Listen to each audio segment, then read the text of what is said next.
Então você sofre bullying, preconceito, tem que ter alguma vantagem. Aí você, qual é a vantagem? Você, por que é a vantagem de ser espírita? Porque a gente acredita, eu no caso acredito que a gente vive depois. A gente vive depois. E o católico não acredita nisso? Não, você vai para o inferno e fica eternamente ali. Mas o católico também não. O católico, quando morre, não vai para o céu nem para o inferno. A religião católica não diz isso, gente. Vamos aprender. Vamos voltar lá atrás, quando a gente era católico, para a gente aprender primeiro, para a gente poder entender o espiritismo. Senão a gente não entende o espiritismo. E aí a gente fica achando que é a mesma coisa. Então, em vez de eu ir para o céu, eu vou para nosso lar. Em vez de ir para o umbral, de ir para o inferno, vou para o umbral. E ficamos na mesma coisa. Não avançamos. E a doutrina espírita é completamente divergente disso.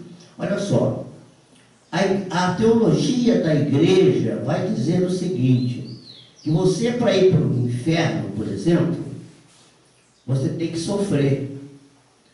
Mas como que você vai sofrer se o espírito, a alma, como eles dizem, a alma, é imaterial? E vai sofrer o fogo, vai sofrer o garfo do demo lá. Como é que vai sofrer isso se ela não tem corpo? A alma não sofre, segundo a teoria católica. E também para o céu não vai usufruir as delícias, porque está faltando o quê? As delícias que são oferecidas no céu é o quê? É música, boa comida, né? Boa mesa, é essa coisa que é isso. Se você estudar a teologia das religiões, não só católica, evangélica e de todas as demais religiões, você vai ver, e mesmo as religiões orientais, as que são reencarnações, muitas dizem assim, eu sou espírita porque tem reencarnação. Então pode ser budista, por exemplo. O budismo também tem reencarnação. Pode ser taoísta, pode ser de uma religião dessas orientais, que são a grande maioria e que são reencarnacionistas. Apesar que eles ainda aceitam, alguns deles também têm psicose, de reencarnar no corpo de animais, que a gente pode depois até entender por quê. Gente, olha só, na teologia das igrejas dogmáticas, quando a alma morre, ela não vai nem para o céu, nem vai para o inferno. Ficaram bolados com isso, né? Vai para lugar nenhum. A alma fica em suspenso, aguardando o juízo final. Quando os corpos serão recuperados, e aí sim, aí o garfo vai fazer diferença. E aí a música, o maná do céu, o mel que vai manar da pedra, vai fazer diferença. Tem o corpo para poder. Então, vocês vão ver que a teologia dessas religiões é completamente materialista, é igual ao materialismo. Precisa do corpo físico, por isso tem o juízo, para recuperar o corpo, para poder ter o sofrimento, ou para poder ter a recompensa. É isso que o Espiritismo ensina? Não. O que é que o Espiritismo ensina?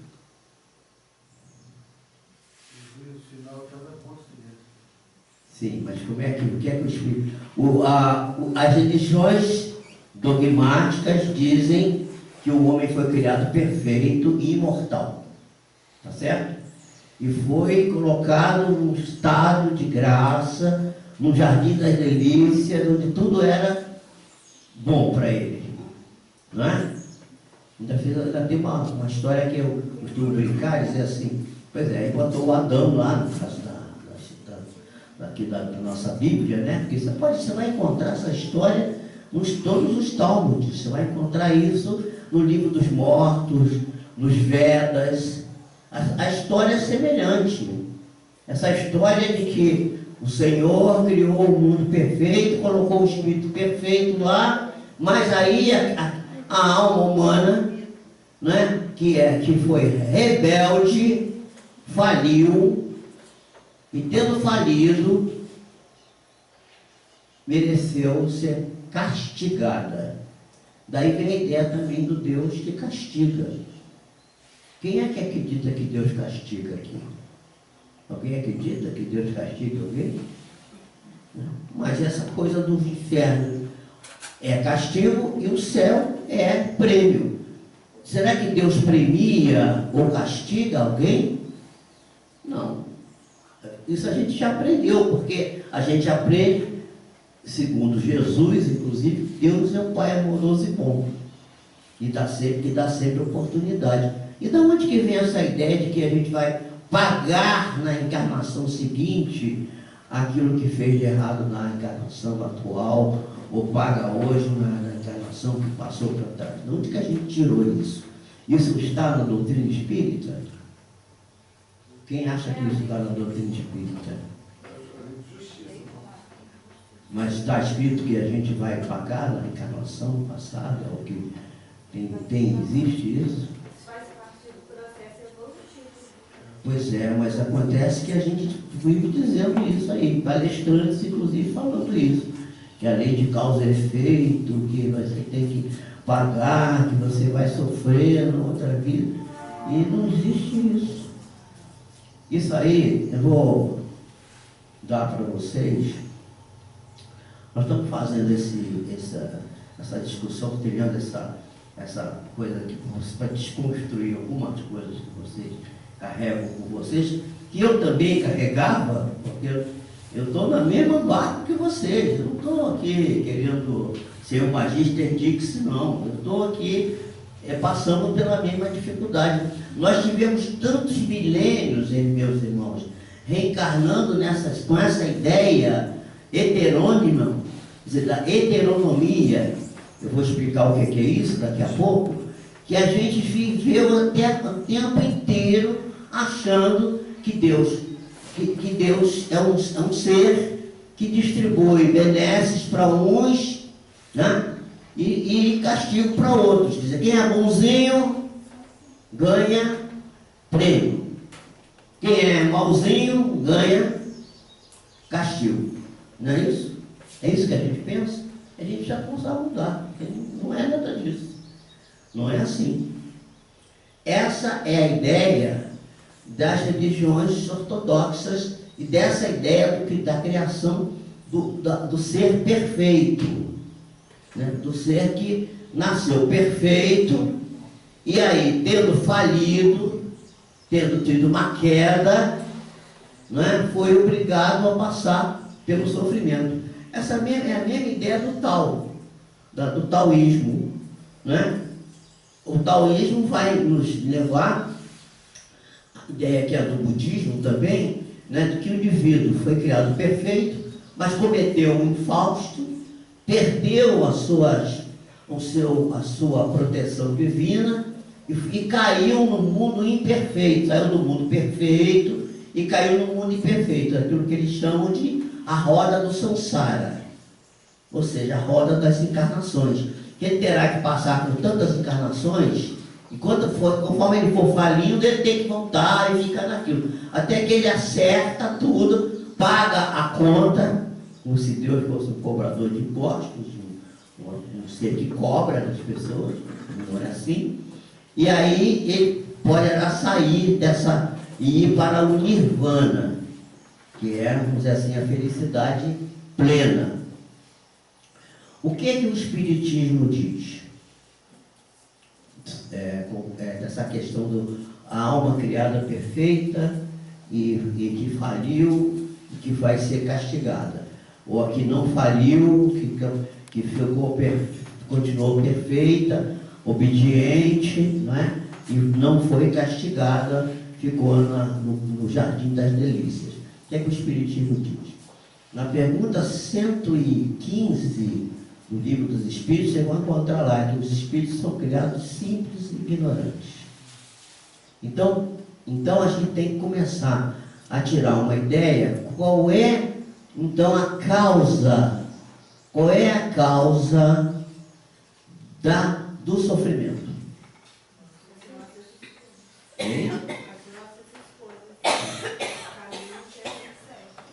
Não deixa de ser, mas não é bem isso não.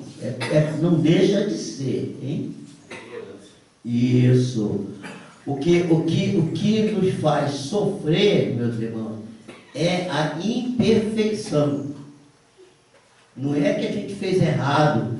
E agora eu pergunto a vocês. Tem alguém aqui que tem? Quantas pessoas tem aqui? Quem for, quem tiver curso superior aqui, terceiro grau, levanta o dedo. Então, você fez o quê, professor? Administração. Quantos livros você teve que ler para se formar? Muitos. Muitos, né? Muitos. Quantas teses você escreveu? Quantos artigos? Quantas... Né? Quem já fez aqui pós-graduação, mestrado? Quem já fez? Tiveram que escrever uma tese, como é que se chama? Um estudo, não é? TCC, tiveram que fazer tudo isso para chegar lá, não é verdade? Então, e para ser espírita, a gente tem que ler alguma coisa? Será? Eu acho que, né? O espiritismo, meus irmãos, é uma universidade, é a universidade das universidades. E será que a gente lê bastante o espiritismo para se tornar um PhD no espiritismo? Não para dar aula, nem para dar, não, para entender o que está acontecendo. Então, se a gente for lá na pergunta 115, vai ver que os espíritos foram criados simples e ignorantes. E vocês que fizeram curso superior, né? As pessoas que estão aqui fizeram. Vocês estudaram métodos científicos, não estudaram? Então, vocês podem entender que um dos processos de aprendizado chama-se tentativa e erro. Concordam comigo? Que é talvez o melhor processo para você entender alguma coisa, é você tentar fazer, dar errado, e quando dá errado, ótimo. O cara assim, mas deu errado. Eu estava lendo agora um livro do American Review, American Science Review. Estava vendo um artigo do jeito que, como é que ele conseguiu conceber a fórmula da hemoglobina. Quanta experiência, milhares de experiências erradas que ele fez. E graças àquelas experiências erradas é que ele conseguiu chegar na definição do que era o certo. Então é preciso errar. Então é mais ou menos como se você estivesse no laboratório cometendo erros para encontrar o caminho certo da sua pesquisa, e você, o seu orientador científico, chegasse para você e dissesse assim: você vai ser punido porque você errou. Você acha que é assim? É assim que funciona? É? Não é assim, né? Você tem que errar, porque o erro é que vai te levar ao acerto. Assim também é a vida. E a doutrina espírita permite isso. É preciso que você erre. Então você não vai ser punido porque errou, como diz as religiões ortodoxas. Então eu vou fazer uma pergunta para vocês. Qual é a diferença que tem entre ser espírita, você ser um adepto da doutrina de Allan Kardec, da doutrina espírita, e ser membro de uma outra religião qualquer? Que diferença faz? A outra religião é perfeita. Fala no microfone, que eu quero que todo mundo te ouça. Gostei de você começou muito articulado.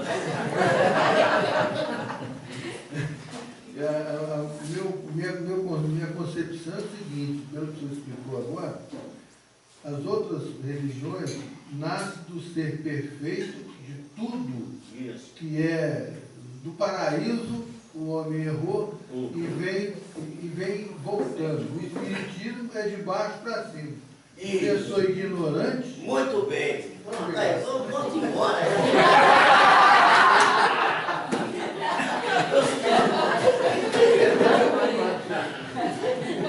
Maravilha, entendeu tudo. Então, gente, olha só. Há uma diferença fundamental entre a doutrina espírita e as religiões dogmáticas. Todas, orientais, não, todas. Eu vou botar, tem quadro negro? Não, né? Então, bota um papel, escreve. Um papel. Então, eu vou escrever aqui para vocês. Não precisa afastar muito não, tá bom aí, tá bom. Não se tirar a caneta. Não escreve.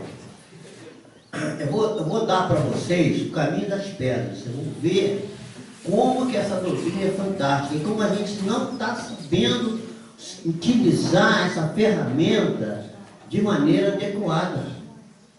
A gente está preso numa porção de ideias pré-concebidas, de ideias arcaicas que estão ainda prendendo a nossa mente e a gente não consegue sair.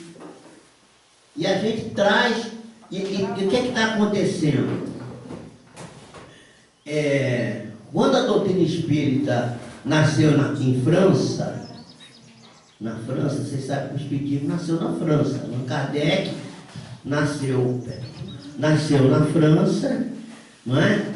Foi depois para a Suíça para estudar com Pestalozzi, voltou para lá, ele era um pedagogo, e ele trabalhou durante 25 anos, 30 anos, sendo magnetizador,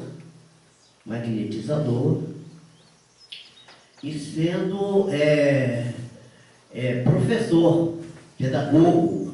Ele escreveu vários livros voltados para a pedagogia, inclusive alguns livros premiados, que faziam a apologia de uma metodologia baseada lá em Pestalozzi para a reforma do ensino em França. E nós estamos... quando a doutrina espírita então nasceu em que ano? 1857, meados do século XIX. Tá? E depois ela foi transplantada lá da França para o Brasil. E nesse transplante, né, da árvore, que está o livro Brasil, Coração do Mundo, Pátria do Evangelho, Coração do Mundo, Chico Xavier, com o irmão X, Humberto de Campos, vai dizer que a árvore do Evangelho foi transplantada da França para o Brasil. Como? Através da terceira revelação, que é o Espiritismo. Primeira revelação, Moisés. Segunda revelação, Jesus. Terceira revelação, do Espiritismo. Até aí tudo bem?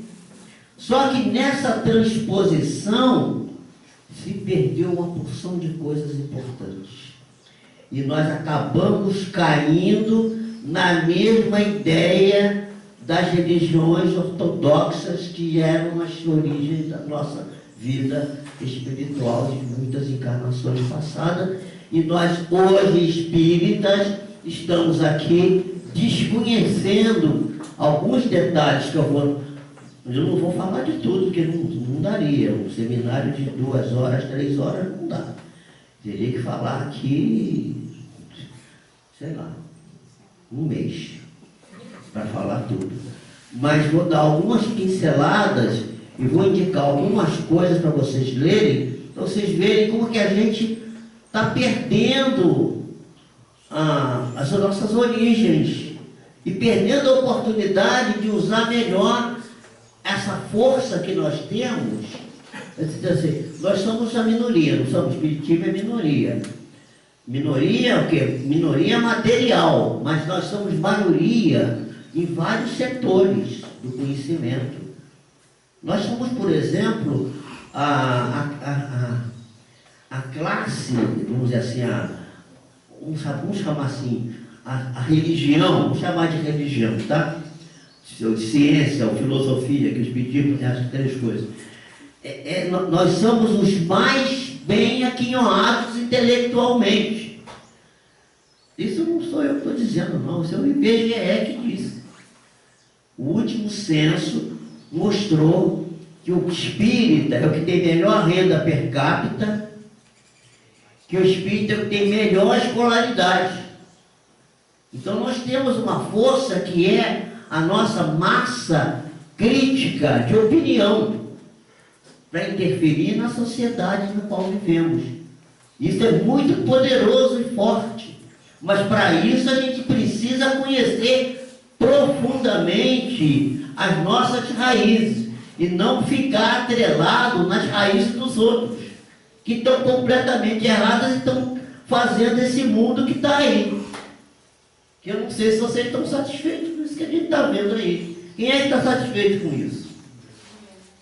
Então, mas isso é fruto, esse mundo que está aí, essa questão ética, essa questão pedagógica, do ensino, a questão do aborto, a questão do suicídio, tudo isso é resultado de um processo cultural, educacional, religioso, comprometido com uma condição completamente equivocada, que é preciso que nós espíritas, membros da terceira revelação, resgatemos. Eu sempre achei isso, eu vinha para cá, sempre trazia alguma coisa aqui, discordando, eu não tinha encontrado o caminho. Agora apareceram 2 livros, e agora vai aparecer um terceiro aí, que vai ser mais impactante ainda, só que você não sabe ainda. Eu acho que você não pegou ainda. Já pegou da Gênesis? A questão da Gênesis, já soube? Não, do livro foi todo transformado completamente. Já soube.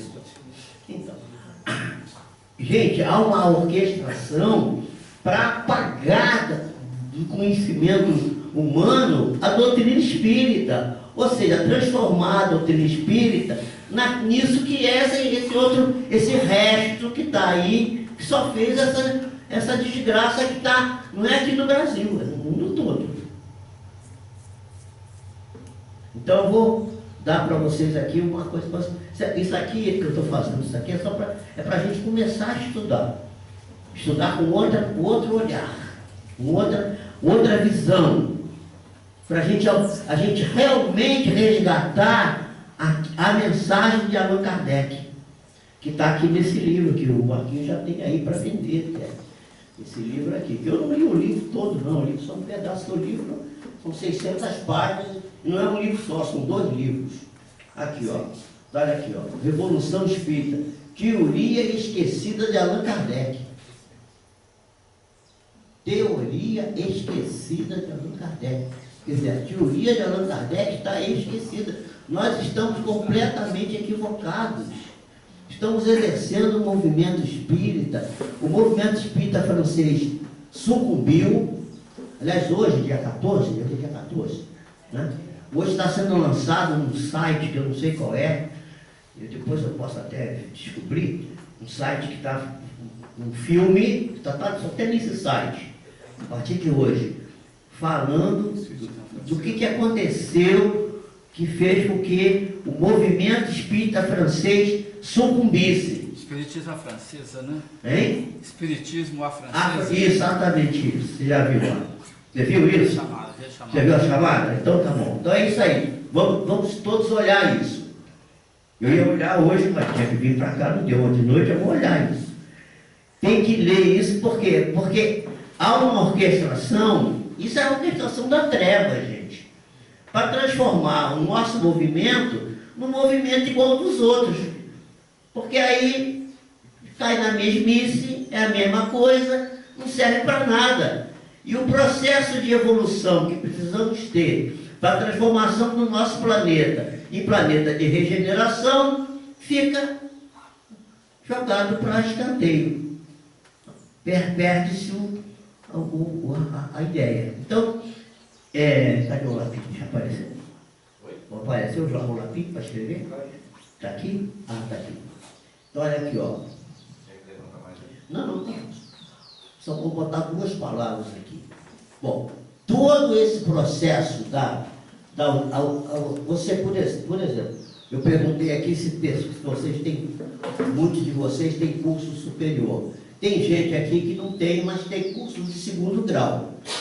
não é? Tem gente que não tem segundo grau, mas tem primeiro grau. Algum de vocês que estudou na escola, em algum momento, pôde estudar aquilo que vocês queriam estudar?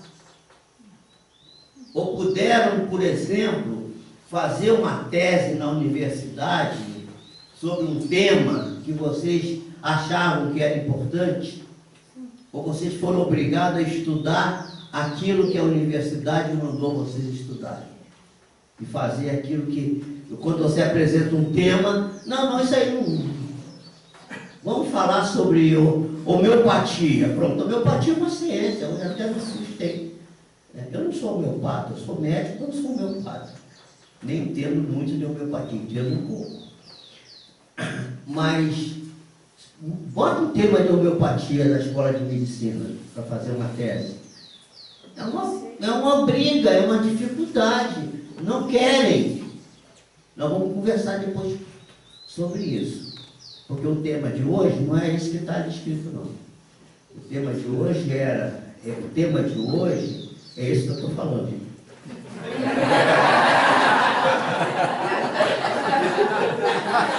Magnetismo, saúde e espiritismo. E é isso que a gente vai estudar. Tá? É isso que a gente vai estudar. O Martinho ele ri. Ele ri porque ele sabe que a gente é escravo por opção dos nossos maiores. Eles é que dizem para a gente que a gente vai falar. A gente escolhe. O homem põe, mas quem dispõe é Deus. Então, olha só.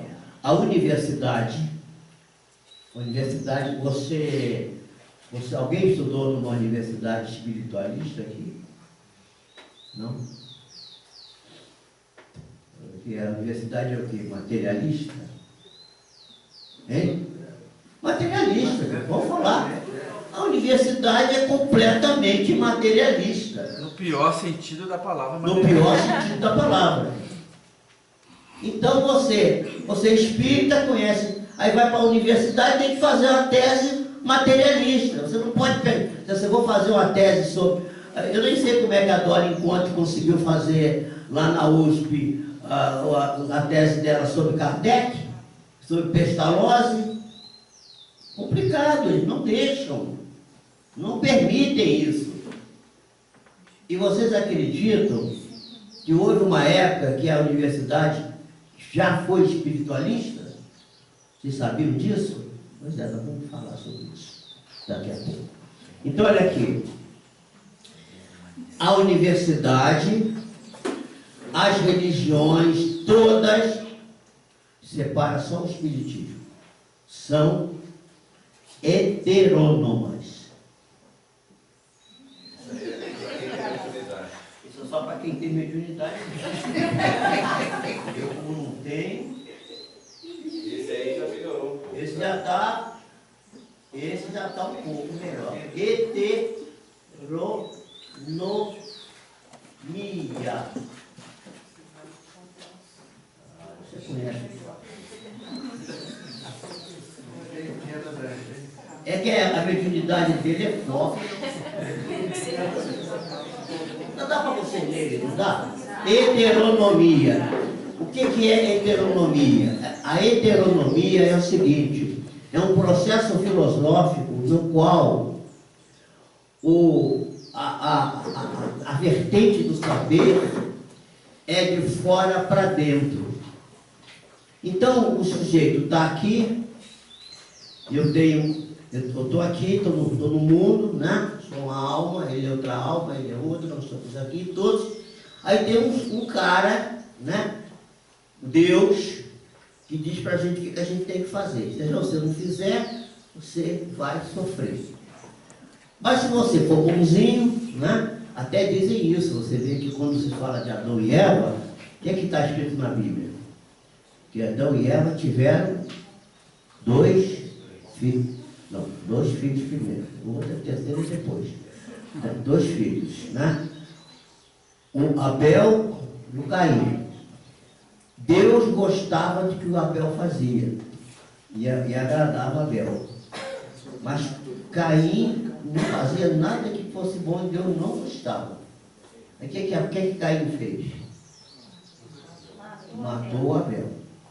Aí Deus veio e disse assim, né? Deus, coitado, naquele tempo ele estava meio aprendendo ainda, estava sabendo das coisas, ele chegou assim, não sabia de tudo que acontecia. Então, o que fizeste de teu irmão? Deus não sabia. Aí disse assim, não sei, né? Porque aquele negócio, né? Ele disse assim, quem foi que meteu o dedo no bolo da criança? Não sei, não fui eu. Não, mas quem foi? Só tinha você aqui. Mas o gato estava aqui. Não foi o gato. Né? Fizeram uma experiência assim, botaram uma criança numa sala fechada com uma câmera e um bolo e disseram para ela, não pode botar o dedo no bolo. E quando chegou lá, o bolo estava todo furado. E ela disse que foi o gato. Né? No primeiro disse que foi o irmão. Só que o irmão estava na escola. Aí como não tinha, não, o seu irmão não está aqui, o seu irmão está na escola. Então foi o gato. Pronto, aí a pessoa nunca assume o que fez, né? Então, aqui são símbolos, nós sabemos que esses são símbolos da personalidade humana. Então, mas isso é considerado pelas criaturas como uma coisa verdadeira. Então Deus castigava, de certa maneira, discordava de Caim, concordava com Abel, quer dizer, um Deus parcimonioso. Então, esse é o processo daquilo que a gente chama de o processo heterônomo, ou seja, heteronomia. Foi criada uma lei, foi criada, né? E que essa lei não pode ser transgredida. Se a lei for transgredida, vem a punição. Essa foi a ideia que vai gerar a ideia do céu e do inferno. Tá? E aí, a gente que é espírita, que não aceita nem céu nem inferno, vai usar o nosso lar e o umbral. E eu pergunto para vocês, que diferença faz? Céu e inferno, nosso lar e o umbral. O raciocínio é o mesmo. O raciocínio é o mesmo, gente. É o mesmo raciocínio. Então, se o raciocínio é o mesmo, está errado. Não é isso. Não tem nem punição, nem ninguém vai para o umbral, só se quiser, nem ninguém vai para o nosso lar, porque pode ir para outro lugar qualquer, ou não ir para lugar nenhum, ficar por aqui. Ou vocês acham que o doutor Bezerra de Menezes está no nosso lar? Aliás, uma vez me disseram o seguinte, que os espíritos elevados, se existisse o céu, os anjos, né, falar assim, usar a linguagem dos nossos irmãos dogmáticos, os anjos não estariam no céu. Não haveria nenhum anjo no céu. Sabe por quê? Porque estariam todos aqui na terra tentando socorrer a gente que está numa dificuldade. Porque o ser que é angélico, ele tem o desejo de buscar Deus. E a busca de Deus está na cooperação, na ajuda. E a ideia da universidade, por exemplo, qual é a ideia da universidade? Competição. Né? Você tem que derrubar o seu colega para você ser o tal. Você está no laboratório trabalhando, você está no show, na música, você tem que tocar melhor, ser mais, fazer um trabalho mais, a pesquisa mais bem feita, num processo de competição para derrubar o seu companheiro.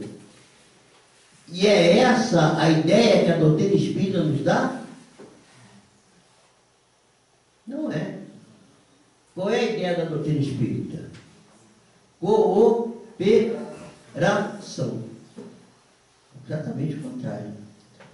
E por que é a cooperação? Porque todos somos iguais. Não existe heteronomia. Não há nada de fora para dentro. Alguma coisa que vai te dizer que você tem que fazer desse ou daquele jeito para você ser premiado ou para você ser punido. E se nós formos estudar o que Pestalozzi e ensinava e que Kardec aprendeu com ele é exatamente a igualdade das... Não, o professor não é melhor do que o aluno. Ele é um participante do processo do ensino-aprendizagem, no qual o aluno aprende, mas também ensina. E o médico que trata o paciente, passa a sua ciência para a cura daquela criatura, mas também está naquele momento usufruindo daquele processo de tratamento, do conhecimento que ele está se utilizando para, numa outra oportunidade, servir de base para um novo tratamento. Então, não existe essa coisa de cima para baixo, que alguém ensina e o outro aprende. Não existe isso. Tudo é um processo de duas mãos, que no Espiritismo se chama cooperação. Então, se o Espiritismo é diferente disso aí, isso aqui é heteronomia, de fora para dentro, a universidade, o materialismo, o catolicismo, o protestantismo, as religiões orientais, todos são heterônomos. É tudo heterônomo. A ideia de que tem alguém que vai dizer para você o que você tem que fazer. E no Espiritismo, como é que é? Autônomo. Exatamente, autonomia. Então, no Espiritismo, você tem a autonomia. Foi até bom que o outro ficou fraquinho, e esse aqui ficou mais fortinho. Autonomia. Piaget vai trabalhar. Sim! E a anomia, a heteronomia e a autonomia. As Isso. fases que o indivíduo passa. Né? Então, mas a heteronomia não tem construído nada. Porque é sempre, porque aí é muito fácil, você bota a culpa no outro. A lei vem de fora para dentro, né? A lei vem de fora para dentro. E a autonomia? Como é que a gente percebe que no Espiritismo o processo é autonômico? Onde está escrita a lei de Deus? Então, se a lei de Deus está escrita na consciência, precisa alguém dizer para você o que você tem que fazer? Basta que você adentre dentro de você e procure encontrar o que você tem que fazer. Ninguém vai te punir, não tem nenhum Deus que vai te dizer, você agora, você vai ter, quando você desencarnar, vai chegar lá, tem um anjo que vai dizer para você assim, estou aqui com a espada da justiça, agora você vai ser punido. Você vai lá para baixo, para o umbral. É a autonomia que dá o amadurecimento do senso moral. Exatamente. Que é o que vai reduzindo as A gente imperfeições sabe... e vai... Pois é, como é seu nome? Wanderson. Wanderson. Ô Wanderson, veja só, a gente sabe tudo isso, mas a gente não usa. A gente fica preso no umbral e no nosso lado. Ainda, porque estamos agarrados na heteronomia. Muito lento. É porque o nosso lar é um direito dos cariocas, dos... Cariocas, pois é, nós temos direito. Mineiro eu já tenho que ir para outro lugar. Vocês tratem de arrumar outro. Mas vai para a colônia. Meus amigos, essa doutrina é tão fantástica e a gente perde tanto tempo sem prestar atenção nisso. Vocês tinham noção disso que eu estou falando aqui? A gente tem uma vaga ideia, né? Uma noção mesmo, botar isso assim no frontispício, para poder atuar com isso na vida do dia a dia. Pararam para pensar a importância disso? Essa é uma parte da mensagem esquecida de Allan Kardec. A heteronomia é tão cristalizada, tão encouraçada em nós, que não é incomum ouvir-se o seguinte: não, eu vou fazer a caridade, ou vou fazer qualquer ajuda a alguém, porque eu quero garantir um lugar de... Muito bem. Bom. Esse era o exemplo que eu ia dar daqui a pouco.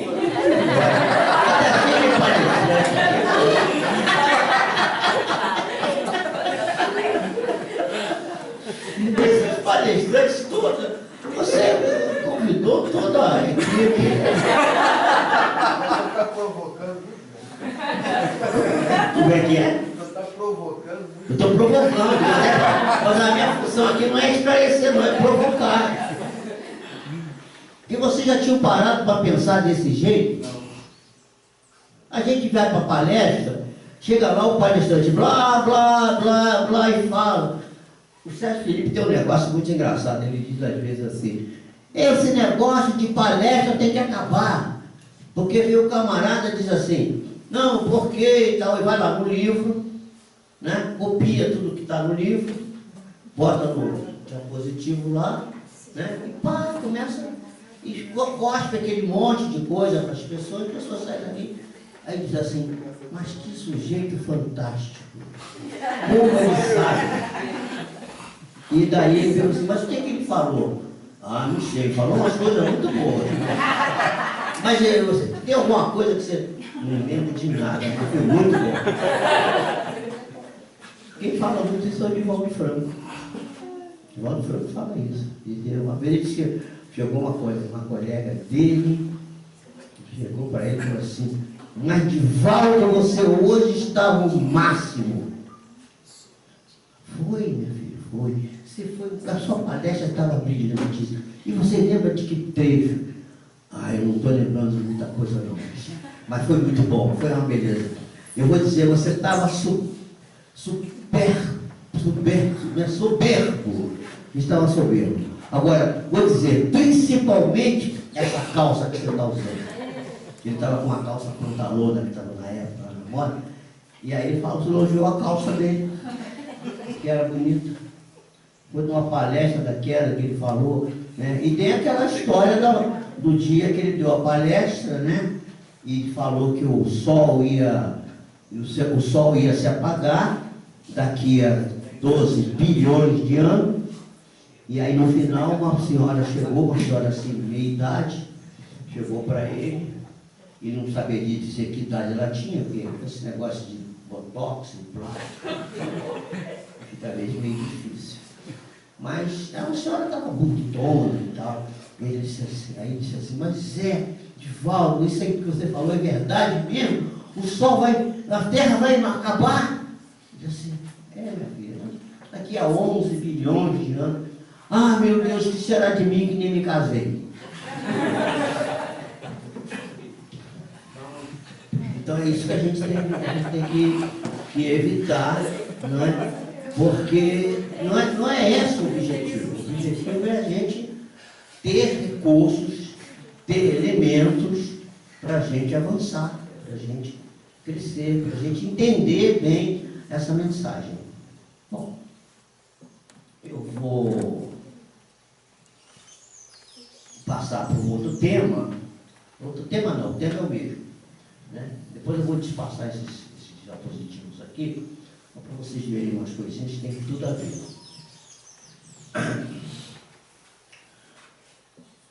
Allan Kardec era magnetizador. Vocês sabem disso, né? Quando ele ainda era Rivaio, professor Rivaio.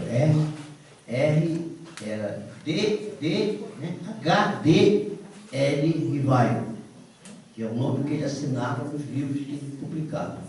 HDL Rivaio. Esses livros estão arquivados e temos aqui traduções deles, aqui já no Brasil, em português. Os livros de didática, série didática de Rivaio, Allan Kardec.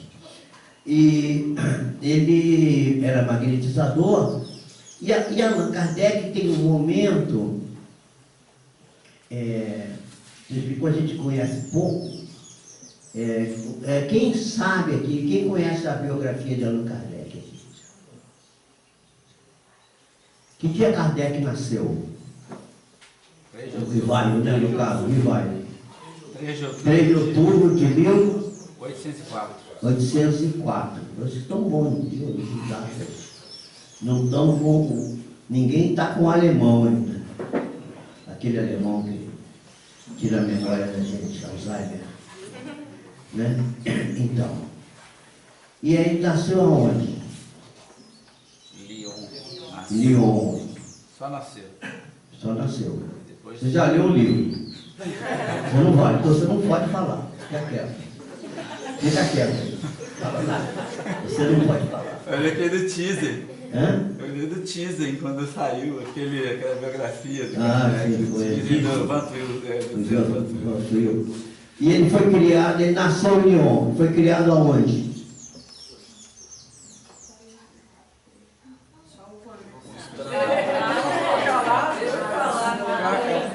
Eu não me lembro, porque é uma cidade pequena perto de Lyon. Ele foi lá para parto. Quem sabe? Quem sabe? Vai falar então, você sabe? Não estou lembrando o nome da cidade. Não foi em Lyon, não. Nem era muito perto, não. Era noutra. Era lá na França, não tem estados, são departamentos. Né?